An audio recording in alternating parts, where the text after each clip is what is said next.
8.5 አፕዴት ለሁሉም ስልኮች አልተለቀቀም። ማለትም ለጋላክሲ ኤ እና ኤም ቤት ኤፍ ቤት እየተለቀቀ አይደለም። እየተለቀቀ ያለው ለጋላክሲ ኤስ ቤት ፍላግሺፕ ነው። እየተለቀቀ ያለው የቤታ ቨርዥኑ ነው። ስለዚህ እስካሁን ያለቀቁበት ምክንያት ቴስት ፖይንት ላይ ስለሆኑ ቴስት እያደረጉ ነው የሚለቁት።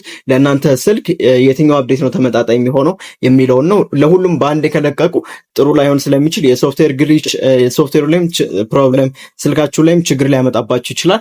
እየወጣ ማለትም አሁን ቴስት ላይ ያለው የቢልድ ነምበር ZZD1 የተባለው ነው። እነዚህ ስልኮች ደግሞ ጋላክሲ S25፣ S24፣ S23 እንዲሁም ጋላክሲ S25 FE እና S24 FE እንዲሁም ጋላክሲ Z Flip 7፣ Z Fold 7፣ ጋላክሲ Z Flip 6፣ Z Fold 6፣ ጋላክሲ Z Flip 5 እንዲሁም ጋላክሲ Z Fold 5 እንዲሁም ደግሞ ጋላክሲ A36 እና A35 በቅርቡ አፕዴት የሚለቀቅላቸው ይሆናል። በቅርቡ 8.5 አፕዴት ጠብቁ። ሆኖም ግን ሌሎች ከነዚህ አሁን ከጥቀስኩላችሁ ዲቫይስ ውጪ ያላችሁ ስልኮች ግን ትንሽ ቆየት ሊል ስለሚችል ሆኖም ግን በወጣ ቁጥር ማሳውቃቸው ይሆናል። ፒስ